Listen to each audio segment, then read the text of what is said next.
మీ పిల్లలు ఫారెన్లో చదవాలనేది మీ కల? మీ కలను నిజం చేసే ఏకైక సంస్థ విదేశ్ కన్సల్ట్స్. నమస్తే, నేను Kavitha. Welcome to I Dream News. Social engineering, equations, strategies, సర్వేల ఆధారంగా సీఎం జగన్మోహన్ రెడ్డి వైఎస్ఆర్సీపీ క్యాండిడేట్లని అనౌన్స్ చేశారు. 200 అభ్యర్థుల లిస్ట్ని అనౌన్స్ చేశారు. కేవలం అనకాపల్లిని మాత్రం ఒక పెండింగ్లో పెట్టారు. ఓవరాల్గా అయితే సోషల్ ఈక్వేషన్స్ అనేవి ఎలా ఉన్నాయి? ప్రస్తుతం మనతో పాటుగా ఉన్నారు సోషియో పొలిటికల్ ఇంజనీర్ బాలాగారు. నమస్కారం అండి. నమస్తే. సో పొలిటికల్ ఇంజనీరింగ్ మీకు లైక్ రీసెర్చ్ అనేది పర్ఫెక్ట్గా చేస్తూ ఉంటారు. ఈ ఈక్వేషన్స్ అనేవి లిస్ట్లో అనౌన్స్మెంట్ చూసిన తర్వాత ఏమనిపించింది? బిఫోర్ దాట్ ఈ లిస్ట్ ఇవాళ వచ్చింది.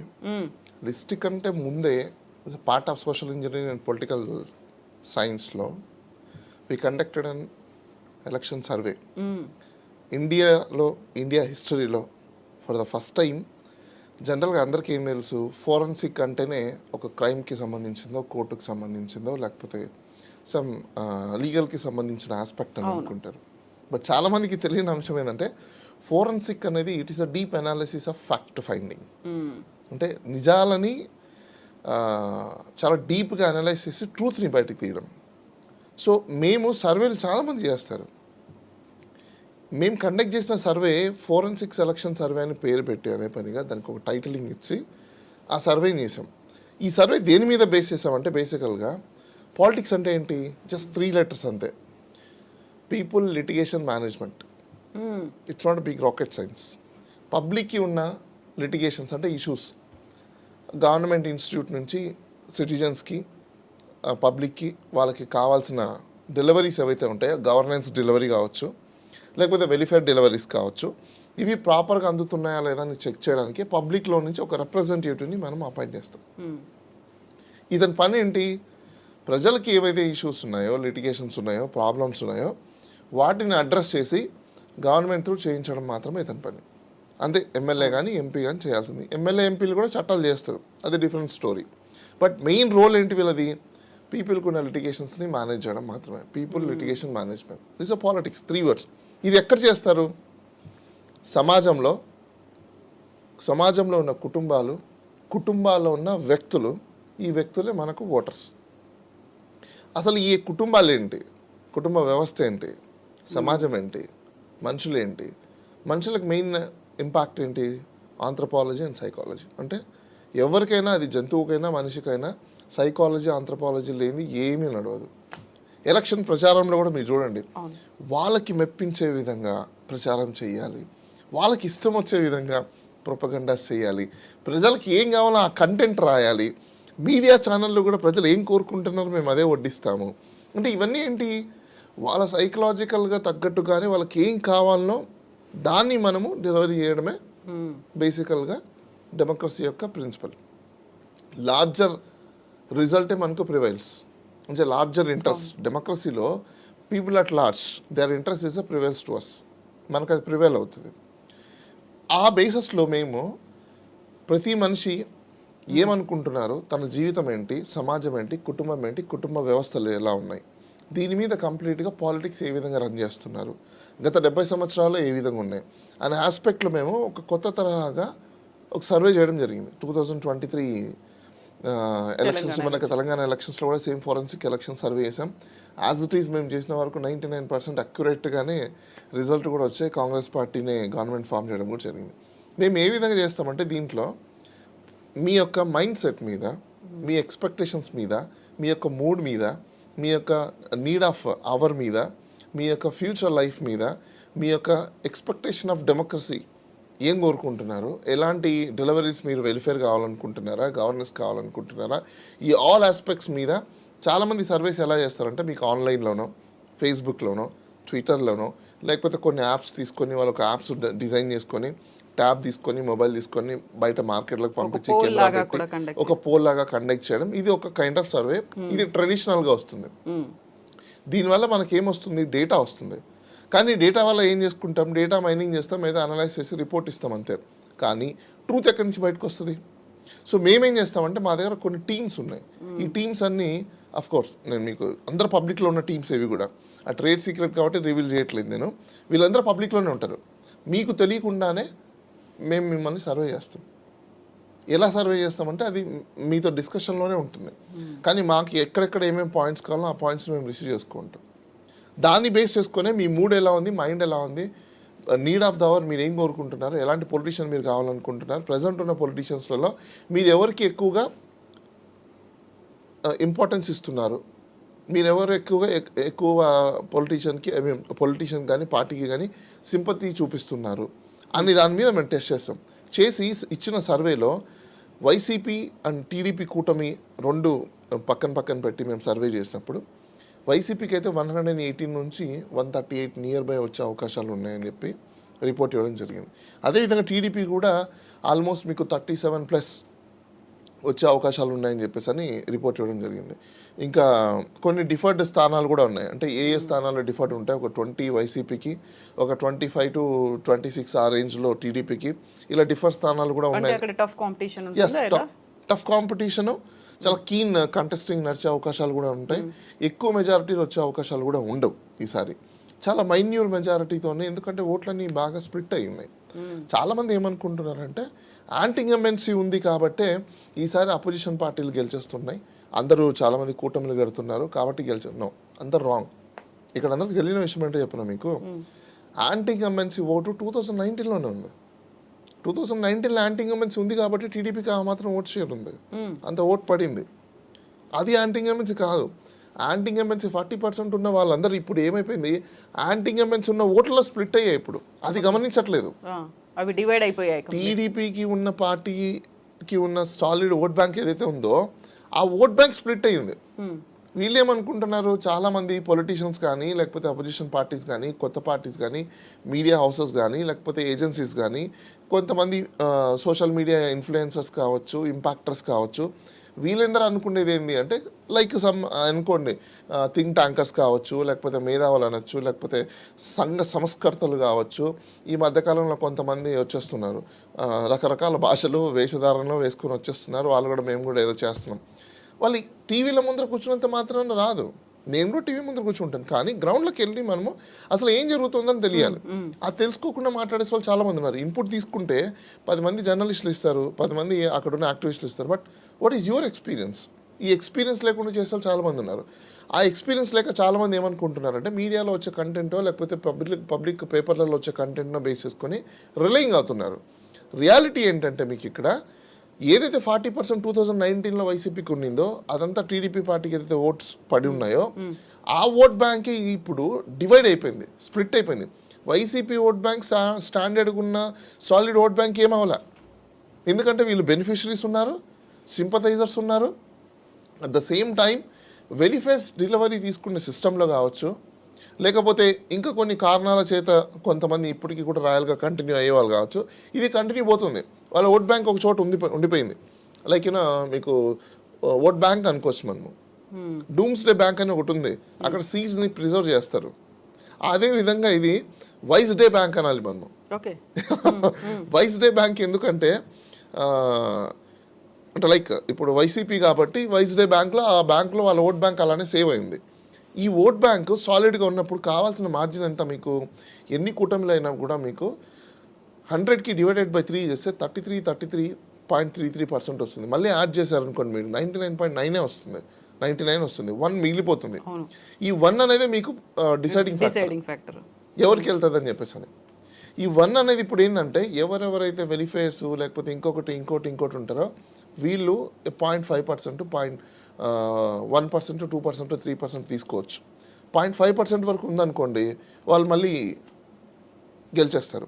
కానీ ఇక్కడ అపోజిషన్కి ఉందా 0.5%? లేదు.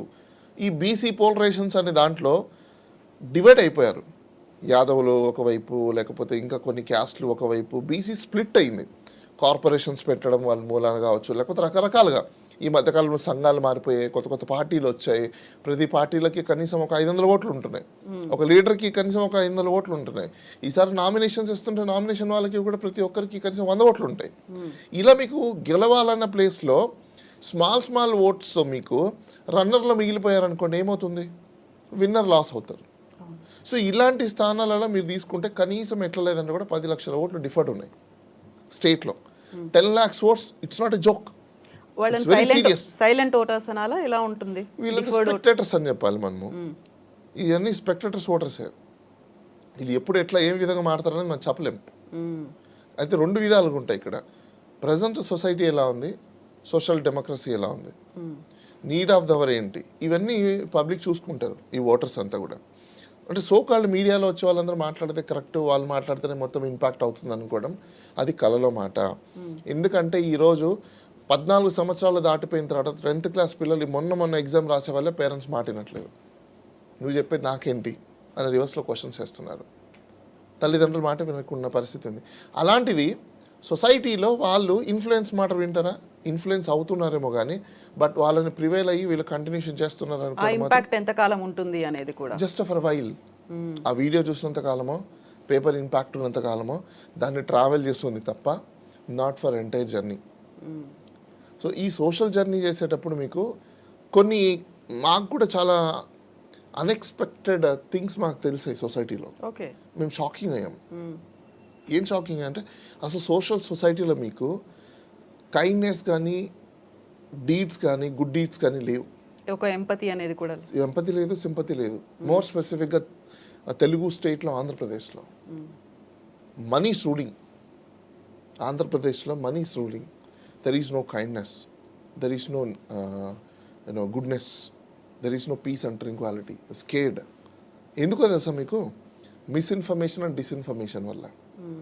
ఎవరిది కరెక్ట్ ఇన్ఫర్మేషన్ తెలియదు, ఎవరిది రాంగ్ ఇన్ఫర్మేషన్ తెలియదు. మొన్న వరల్డ్ ఎకనామికల్ ఫోరం వాళ్ళు కూడా చెప్పారు India is the most dangerous place now. It's a threat for the Indian country. Reason is psychological disorders are 85% and more due reasons misinformation and disinformation వల్ల. దానివల్ల psychological disorders ఎక్కువైపోతున్నారు. అది ఆంధ్రాలో ఎక్కువ ఉన్నారు by mistake. అది మన మిస్టేక్ అనుకోవాలి. Maybe అది కమ్యూనిటీ బేస్డ్ ఇవన్నీ ఆల్ టుగెదర్. సో ఇవన్నీ చూసుకున్నప్పుడు మేము ఇచ్చిన రిజల్ట్స్ ఒకసారి చూసుకుంటే, అంటే రిపోర్ట్ నాట్ రిజల్ట్, రిపోర్ట్ చూసుకుంటే 180 నుంచి 138 వరకు ఇప్పుడు మీ క్యాండిడేట్స్ అనౌన్స్ చేశారు. ఈ క్యాండిడేట్స్ కూడా మీరు ఒకసారి చూసుకోండి. అనౌన్స్ చేసిన క్యాండిడేట్స్ చూసుకుంటే ఒకసారి చూద్దాం మనం అది కూడా. క్యాండిడేట్స్ మీరు ఆల్మోస్ట్ 175 క్యాండిడేట్స్. 175 + 25. 25 అంటే పార్లమెంట్, ఇంకా అది మనం పెద్దగా దాని లెక్కలోకి తీసుకోవాల్సిన అవసరం లేదు. ఎందుకంటే మీకు మెంబర్ ఆఫ్ లెజిస్లేటర్ని బేస్ చేసుకుని పార్లమెంట్ అనేది డిసైడ్ అవుతుంది. చాలా మంది అంటుంటారు క్రాస్ ఓటింగ్ అనేది ఒకప్పుడు నడిచేది. 2019 తర్వాత ప్యాటర్న్ మారింది, క్రాస్ ఓటింగ్ ప్యాటర్న్ అని. ఇప్పుడు ఎవరు అదే పనిగా ఒకటి దీనికి ఒకటి దానికి వేసే దాఖలాలు లేవు. 2 ఒకటిసారి కుదేస్తున్నారు. ఈసారి కూడా అదే అవుతుంది. అయితే ఈసారి ఆంధ్రాలో నోటా కూడా ఎక్కువ పడతాయి. డిసాటిస్ఫాక్షన్ ఎక్కువ ఉంది. డిసాటిస్ఫాక్షన్ అది పొజిషన్లో ఉన్న పార్టీ మీద ఉంది, అపోజిషన్లో ఉన్న పార్టీ మీద ఉంది, రెండిట్లో ఉంది. సో ఎయిదర్ సైడ్ తీసుకున్న ఆ డిసాటిస్ఫాక్షన్ ఓటర్స్ ఎవరైతే ఉన్నారో neutral voters they go for NOTA. మీరు 175 క్యాండిడేట్స్ని ఒకసారి తీసుకుంటే దీంట్లో ఆల్మోస్ట్ ఒక 118 నుంచి అంటే సేఫెస్ట్ ఫిగర్ అనుకోవచ్చు మనం. అంటే మ్యాజిక్ ఫిగర్ ఏదైతే ఉంటుందో ఆ మ్యాజిక్ ఫిగర్ని దాటి కొంచెం సేఫ్ గవర్నమెంట్ ఫామ్ చేసే అవకాశాలు ఎక్కువగా కనిపిస్తాయి. ఎందుకు అంటే పబ్లిక్ ఎక్కువగా మీకు పోలరైజ్ అయి ఉన్నారు కాబట్టి ఓటర్స్ పబ్లిక్ ఇక్కడ. పబ్లిక్ ఓట్ డిసైడ్ అయిన తర్వాత మీరు నేను కూర్చొని మాట్లాడుకున్నంత మాత్రాన లేకపోతే ఒక పెద్ద మీడియా హౌస్ డిజైన్ చేసి 10 మంది యాంకర్లను పెట్టి వాళ్ళు ఫోకస్ పెట్టి మంచి స్టూడియోలో పెట్టి షూట్ చేసినంత మాత్రం అవ్వదు. ఎండ్ ఆఫ్ ద డే వాళ్ళు మీకు కూడా వ్యూవర్సే. మీరు వేసింది చూస్తారు బట్ ఓటేయాలని రూల్ లేదు కదా. నిజంగా ఓటేసే విధంగా అయితే ఈ మీడియా హౌస్లో అందరూ సీఎంలు అయిపోవాలి, పిఎంలు అయిపోవాలి, ఎమ్మెల్యేలు అయిపోవాలి, ఎంపీలు అయిపోవాలి. ఎందుకు? మీ మాట మీరు ఇన్ఫ్లుయెన్స్ అయితే ఒక ఎజెండా సెట్ చేసి పెట్టేసి ఉంటే. కానీ మీరు ఎప్పుడు అవ్వలేదు కదా. ఎందుకు అవ్వలేదు? ప్రజలు ఎవరు మీ మాట వినరు, మిమ్మల్ని చూస్తారు అంతే. సో ఈ క్యాండిడేట్ లిస్ట్ కూడా మీరు ఒకసారి చూసుకుంటే ఆల్మోస్ట్ కమ్యూనిటీ బేస్, అదేవిధంగా ఈక్వేషన్స్, క్యాస్ట్ ఈక్వేషన్స్ అన్ని రకాలుగా డిజైన్ చేసి వేసినట్టే ఉంది. ఎక్కువగా అంటే బీసీ సాధికారత, ఎస్సీ సాధికారత, దళిత బహుజనుల సాధికారత అని అనడం విన్నామే కానీ ఇప్పుడు ఏమైపోయిందంటే ఎక్కువ శాతము అలాంటి వాళ్ళని ఎక్కువ ఫ్రంట్ ఫిగర్లోకి తీసుకురావడం అనేది జరుగుతుంది. ఇందులో చూస్తే ఓట్ బ్యాంక్ గా కాకుండా వాళ్ళని కూడా ఫోర్ ఫ్రంట్ లో ఎందుకు అనుకోవాలి? ఓట్ బ్యాంక్ అని కూడా అనుకోవచ్చు మనం. ఓకే, ఎందుకు ఓట్ బ్యాంక్ అనుకోకూడదు? ఇప్పుడు అంటే వాళ్ళకి పదవులు ఇంతకు ముందు ఇవ్వకపోయేవాళ్ళు, లేకుంటే వాళ్ళకి టికెట్స్ అనేది ఇవ్వకపోయేవాళ్ళు. ఇక్కడ అది ఇవ్వలేదు కాబట్టి, రిప్రజెంటేషన్ లేదు కాబట్టి మేము ఎదగలేదు అని ఆస్కారం ఏదైతే ఉండిందో ఈ రోజు వీళ్ళ రిప్రజెంటేషన్స్ ఎక్కువ పెంచినప్పుడు let they have to prove. Representations అయిన తర్వాత వీళ్ళు ఏమాత్రం ఇప్పుడు సీఎం చంద్రబాబు నాయుడు గారు, సీఎం జగన్మోహన్ రెడ్డి గారు వీళ్ళొక్కరే కాదు కదా సిస్టమ్కి. అవును, వాళ్ళొక్కరే జూమ్ అంతా ఖాళీ చేసేస్తాం మేమంటే అయిపోదు కదా. ఆల్ క్యాబినెట్ మినిస్టర్స్ ఉండాలి, సీఎం ఉండాలి, అండ్ మెంబర్ ఆఫ్ లెజిస్లేటర్స్ ఉండాలి, కౌన్సిల్స్ ఉండాలి. వీళ్ళందరూ జాయిన్ అయితేనే దట్స్ రన్స్ పొలిటికల్ పార్టీలు runs and political system May runs and government May runs. And చాలా మందికి తెలియదు ఏంటంటే అపోజిషన్ లీడర్కి కూడా మినిస్టర్ ర్యాంక్ ఉంటుంది, క్యాబినెట్ మినిస్టర్ ర్యాంక్ ఉంటుంది. Is also part and parcel of the government. ఒక తప్పు జరుగుతున్నప్పుడు ప్రజలకి చెప్పాల్సిన బాధ్యత వాళ్ళ మీద కూడా ఉంటుంది. కానీ అక్కడ అది చాలా విస్మరించారు వాస్తవంగా. కోవిడ్ వచ్చినప్పుడు కావచ్చు, లేకపోతే ఇంకా డిఫరెంట్ ఆస్పెక్ట్స్లో కావచ్చు.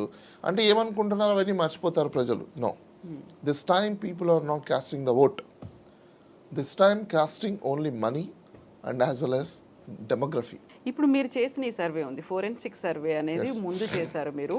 క్యాండిడేట్ అనౌన్స్ కంటే ముందు ఫిబ్రవరి ఎండింగ్ వరకు, మార్చ్ ఫస్ట్ వీక్ లో రిలీజ్. సో ఈ 15 రోజుల్లో వచ్చిన మార్పు అండ్ ఇప్పుడు అనౌన్స్ చేసిన తర్వాత వచ్చినటువంటి మార్పు ఎంత డిఫరెన్స్ అనేది ఉంటుంది? మాక్సిమం ఒక 5% ఉంటుంది అంతే. Okay, 5%.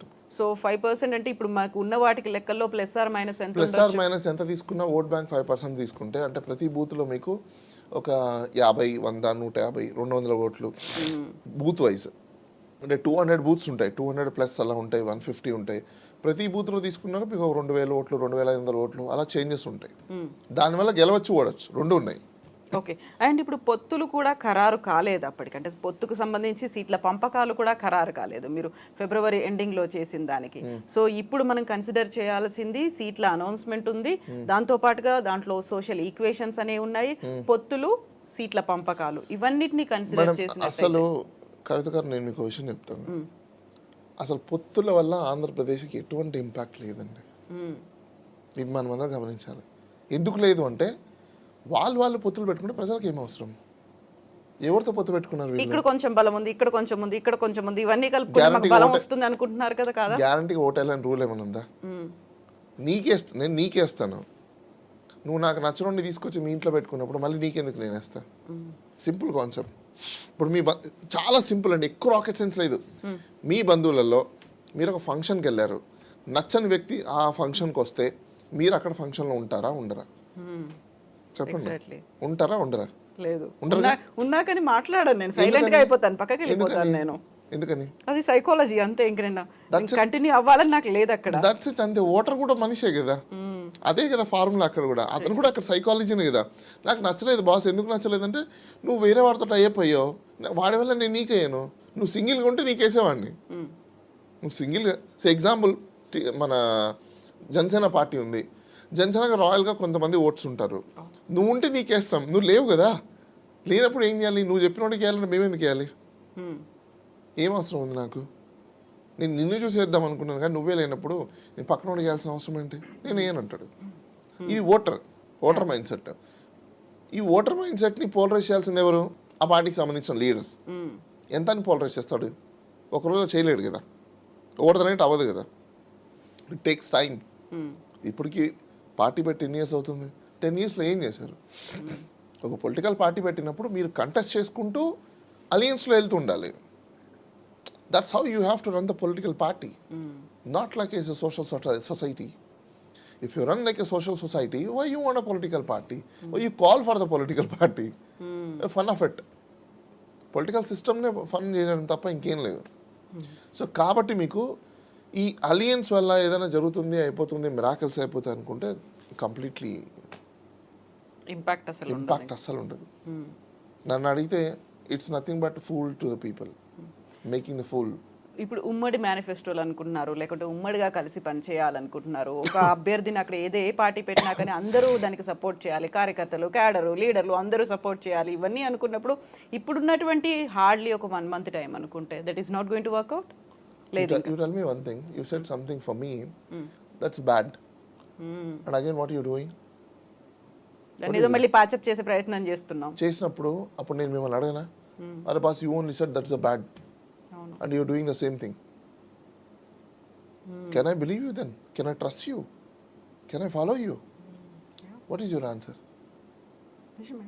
No, there is no answer. You can't convince me because you only said, right? How come you take back your word? ఇంత తొందరగా మార్పు ఎలా వచ్చింది Then- అనేది. ఎందుకోసం మారారు? Then, this is all questions. Questions ఉంటాయి, వాటన్నిటికీ ఆన్సర్స్ ఇస్తున్నారా లేదా అనేది. ఎక్కడ ఇస్తారు మేడం? క్వశ్చన్స్కి ఆన్సర్స్ ఎక్కడ ఇస్తారు? నాకు ఒక మీటింగ్ చూపించండి మీరు, కనీసం పబ్లిక్ పోలరైజేషన్ మీటింగ్ ఒకటి చూపించండి. పబ్లిక్ పోలరైజేషన్ మీటింగ్ ఒకటి నాకు చూపించండి. నాకు తెలిసినంతవరకు లేవు, జీరో. మరి అలాంటప్పుడు పబ్లిక్ పోలరైజేషన్ మీటింగ్స్ లేనప్పుడు ఏ విధంగా కూటమి అంటే I'm not dissatisfied, I'm not anti of this alliance. I'm talking about of my report. Okay. I'm talking about of people mindset. I'm talking about of present political system in the Andhra Pradesh, in the state of Andhra Pradesh. It's a mindset of the people. It's a mood of the people. It's a mood of the voter. Mindset of the voter. Their psychology, their anthropology. I'm talking about that only. నేనేదో ఎవరికో anti అనో లేకపోతే ఇంకోటో అని కాదు. కొంతమంది maybe అనుకోవచ్చు, viewers చూసిన వాళ్ళు అనుకోవచ్చు, బట్ ఇట్స్ అ ఫ్యాక్ట్. అందుకే మేము ఫోరెన్సిక్ ఎలక్షన్ సర్వే అని పెట్టాం. ఇంతమంది క్యాండిడేట్స్ అనౌన్స్ చేసుకున్నారు అన్నప్పుడు ఆ క్యాండిడేట్స్కి ఎంతమంది, ఇప్పుడు మీరు యాంటీ అనేది ప్రతి చోట ఉంటుంది, ఉండకుండా ఉండే సమస్య. యాంటీ లేకపోతే వేరే పొలిటికల్ పార్టీ ఓట్స్ ఎలా పడతాయి? యా, ఇప్పుడు మీరు చెప్పారు 118 నుంచి 138 సీట్లు. ఆ సీట్లు రావడానికి ప్రధాన కారణం ఏంటని మీరు అనుకుంటున్నారు? జగన్ అయితే ఒక మాట పదే చెప్తున్నారు, నా పథకాలు కనుక మీకు చేరినట్టయితే, మీరు సాటిస్ఫై అయినట్టయితే అప్పుడు మాత్రమే నాకు ఓటేయండి అనేది. అది రీచ్ అవుతుందా, లేకుంటే వాళ్ళు ఎలా చూస్తున్నారు పబ్లిక్ ఓటర్స్? బేసిక్గా ఒకటి ఇక్కడంతా కంప్లీట్గా ఇన్ ఫ్యూచర్ నడిచేది రెండు. సిస్టమ్ని నడిపించేది కూడా రెండే. ఒకటి కార్పొరేట్, రెండు పాలిటిక్స్. అంతకుమించి ఏముండవు. ఇప్పుడు కార్పొరేట్ పాయింట్ ఆఫ్ వ్యూలో తీసుకుందాం.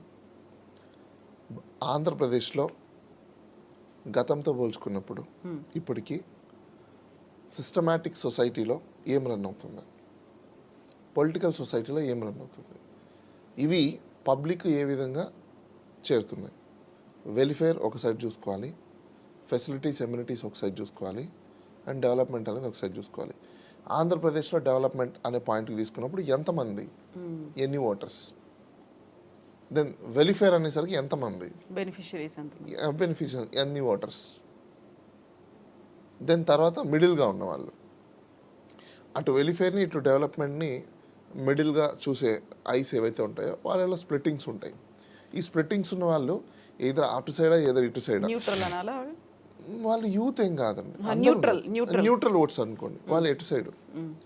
ఆంధ్రప్రదేశ్ చేసిన పెద్ద మిస్టేక్ ఏంటో చెప్పను మీకు, అబ్నార్మల్గా ల్యాండ్ కాస్ట్ని పెంచడం. అబ్నార్మల్గా 30-40 సంవత్సరాలలో పెరగాల్సిన ల్యాండ్ కాస్ట్ని ఓవర్ ద నైట్ ఆఫ్ 5 yearsలో పెంచేశారు. ఎలా? 3 రాజధానుల వల్ల. ఇట్స్ నాట్ అబౌట్ రాజధానులు. 2014 నుంచి 2019 లోపలే ల్యాండ్ కాస్ట్ విపరీతంగా పెంచేశారు. యు ఆర్ టాకింగ్ అబౌట్ మన చంద్రబాబు నాయుడు గవర్నమెంట్ లో జరిగింది. ఓకే.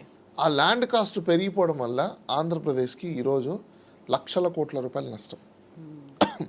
చాలామంది అనుకుంటుంటారు ల్యాండ్ కాస్ట్ పెరిగితే ఈయనేంటి ఇలా అంటున్నాడు, నష్టం అంటున్నాడు ఏంటి, పిచ్చేమని పట్టింది అనొచ్చు. Yes, it's a true.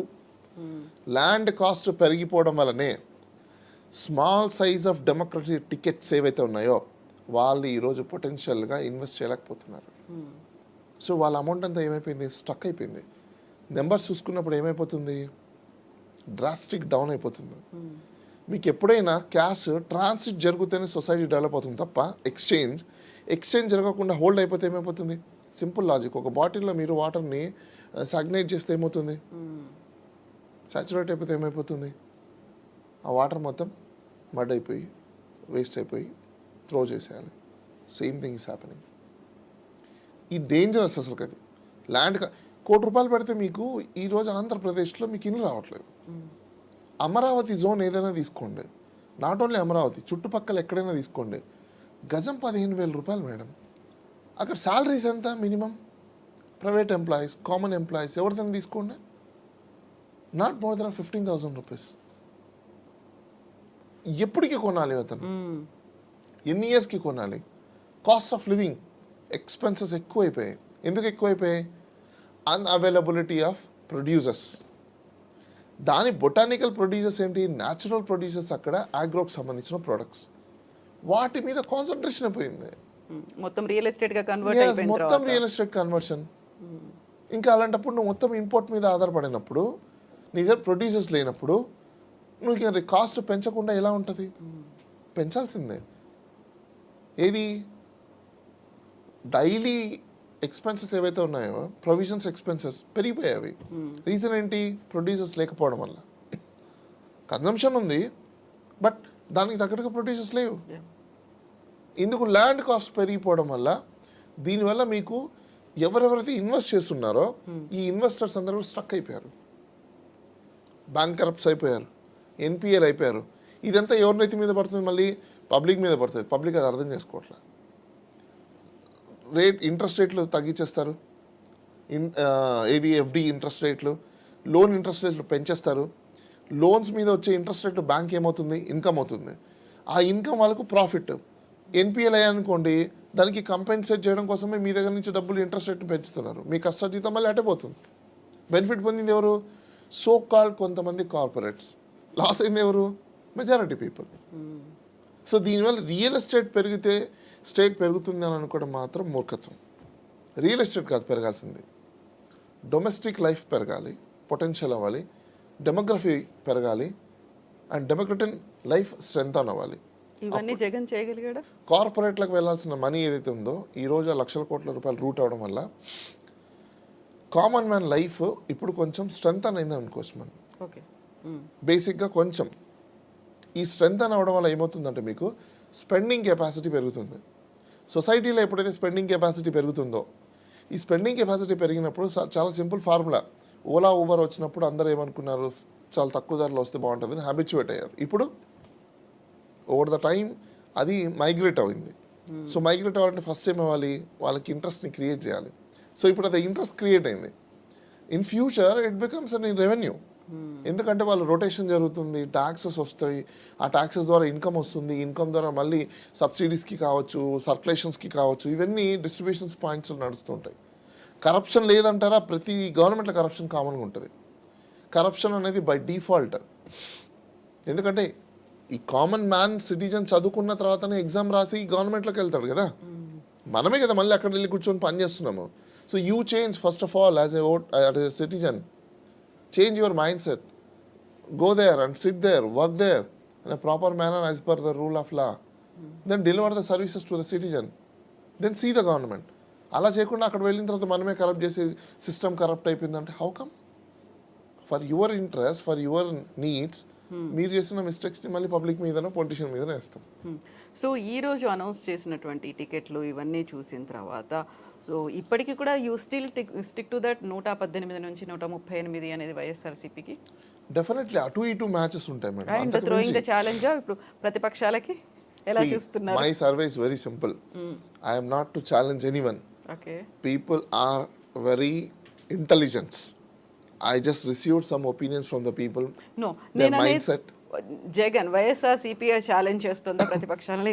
చూడండి, Might be. మాది ఇది, మా సామాజిక సమీకరణాలు ఇది, లేకుంటే Maybe. మేము చేసిన మార్పులు ఇవి అనేది.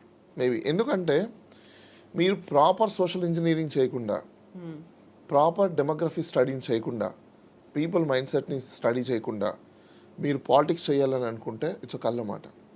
And again I'm saying, after 2024 political system in the country and in the states of Telugu states going to be changed completely, because era change అవుతుంది, ఓటర్స్ చేంజ్ అవుతున్నారు, మైండ్ సెట్ చేంజ్ అవుతుంది, needs change అవుతున్నాయి, expectations change అవుతున్నాయి, వాళ్ళ society life change అవుతుంది, domestic life కంప్లీట్గా change అయిపోయింది. ఆ చేంజ్ అయిపోయిన డొమెస్టిక్ లైఫ్ని మీరు ఏ విధంగా స్ట్రెంథన్ చేయగలుగుతారు, ఏ విధంగా మీరు స్ట్రీమ్ లైన్ చేయగలుగుతారు? వాళ్ళని మీరు చేయలేరు. Because they are not ready to listen your words. They are not ready to listen their parents words at least. ఈరోజు 10th క్లాస్లో మీరు స్టూడెంట్ అని ఎగ్జాంపుల్ తీసుకోండి, they are not ready to. వాళ్ళ మమ్మీ ఏదైనా చెప్తే లేదా డాడీ ఏదైనా చెప్తే మేము ఎందుకు చేయాలి? ఇది నీ పని, నువ్వే చెయ్యి, నువ్వు పేరెంట్ చూసుకోవాలి, చెయ్యి, ఎందుకు చేయవు? అని క్వశ్చనింగ్ చేస్తున్నారు. బట్ వాళ్ళ రెస్పాన్సిబిలిటీకి నువ్వు డిశ్చార్జ్ చేయాలమ్మా, చదవాలమ్మా, మంచిగా రాయాలమ్మని మేము ఇంతే రాసాం, మాకు ఇంతే వచ్చు. So this kind of attitude when evolved, involved, adapted, then what will happen? They'll adamantly they'll stick to their mind. It's their right.